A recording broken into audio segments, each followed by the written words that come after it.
Welcome to Relaxan Qisas. This is the part 4 of the story A Kidnapped Santa Claus. Please enjoy. I hope you will forgive me, said the demon pleadingly. I am not really a bad person, you know, and I believe I accomplish a great deal of good in the world. With this, he opened a back door that led in a flood of sunshine, and Santa Claus sniffed the fresh air gratefully. I bear no malice, said he to the demon in a gentle voice, and I am sure the world would be a dreary place without you. So, good morning and a Merry Christmas to you. With these words, he stepped out to greet the bright morning, and a moment later he was trudging along, whistling softly to himself on his way to his home in the Laughing Valley. Marching over the snow toward the mountain was a vasty arm, made up of the most curious creatures imaginable.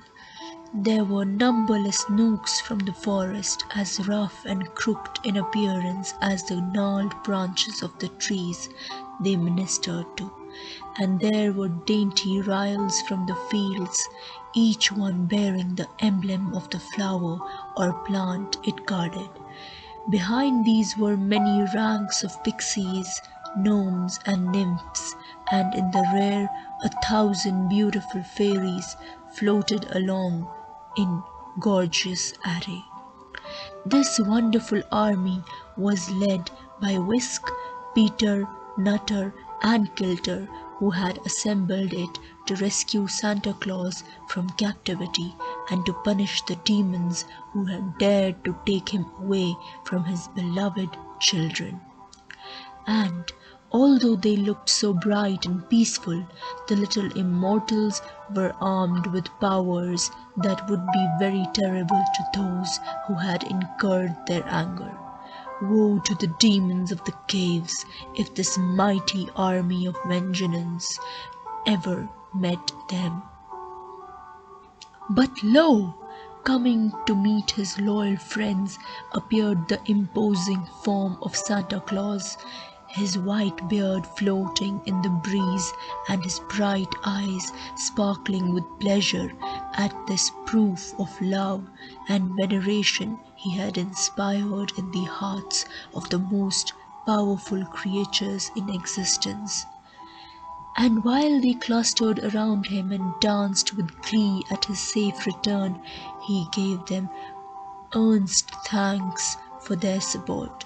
But Whisk and Nutter and Peter and Kilter he embraced affectionately. It is useless to pursue the demons, said Santa Claus to the army.